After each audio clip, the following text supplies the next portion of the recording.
আসসালামু আলাইকুম ওয়া রাহমাতুল্লাহ। 10 মিনিট মাদ্রাসায় আপনাকে স্বাগতম। একদিন ফাতেমা রাদিয়াল্লাহু তাআলা আনহা হযরত আলী রাদিয়াল্লাহু তাআলা আনহুকে বলল, আমি ঘরে কিছু সুতা কেটেছি, বাজারে বিক্রি করে ক্ষুধার্ত দু সন্তান হাসান ও হোসেনের জন্য কিছু আটা নিয়ে এসো।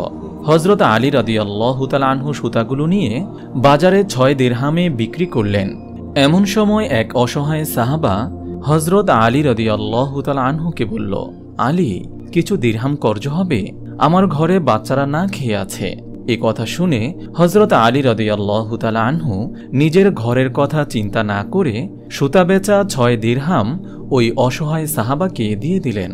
কিছুক্ষণ পর দেখলেন বাজারে এক ব্যক্তি একটি উট নিয়ে হযরত আলী রাদিয়াল্লাহু তাআলা আনহুর নিকট এসে বলল, আলী, উট নিবে? হযরত আলী রাদিয়াল্লাহু তাআলা আনহু বলল, নিব, কিন্তু দিরহাম নেই। লোকটি বলল, নাও, টাকা পরে দিলে চলবে। এ বলে লোকটি চলে গেল। কিছুক্ষণ পর আরেকটি লোক এসে হযরত আলী রাদিয়াল্লাহু তাআলা আনহুকে বলল, আলী, তোমার উটটি বিক্রি করবে? নগদ 300 দিরহাম দেব।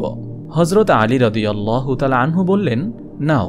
হযরত আলী রাদিয়াল্লাহু তাআলা আনহু 300 দিরহাম দিয়ে উটটি বিক্রি করে উটের আসল মালিককে খুঁজতে লাগল। কিন্তু পুরো বাজারে উটের আসল মালিককে খুঁজে না পেয়ে ঘরে চলে আসলো। ঘরে এসে দেখল নবীজি সাল্লাল্লাহু আলাইহি ওয়াসাল্লাম ফাতেমার সাথে বসে আছেন। নবীজি সাল্লাল্লাহু আলাইহি ওয়াসাল্লাম মুস্কি হাসি দিয়ে বললেন, আলী, উটের ঘটনা আমি বলবো নাকি তুমি বলবে? হযরত আলী রাদিয়াল্লাহু তাআলা আনহু হয়রান হয়ে বললেন, ইয়া রাসূলুল্লাহ সাল্লাল্লাহু আলাইহি ওয়াসাল্লাম, আপনি বলুন। নবীজি সাল্লাল্লাহু আলাইহি ওয়াসাল্লাম বললেন, আলী, প্রথমে যে তোমাকে উট বাকিতে দিয়েছিল সে হচ্ছে হযরত জিবরাইল আলাইহিস সালাম, আর পরে 300 দিরহাম দিয়ে যে উটটি কিনেছিল সে হযরত ইসরাফিল আলাইহিস সালাম।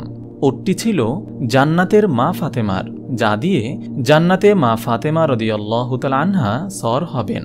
তুমি যে অসহায় সাহাবাকে সুতা বেচা 6 দিরহাম কর্জ দিয়েছিলে তাহা আল্লাহর নিকট খুব পছন্দ হয়েছে, আর তাহার বদলা আল্লাহ তাআলা দুনিয়াতেই তোমাকে কিছু দিয়ে দিয়েছেন। মহান আল্লাহ তাআলা আমাদের সবাইকে অসহায় মানুষদেরকে কর্জ দিয়ে অশেষ নেকি হাসিল করার তৌফিক দান করুন, আমিন।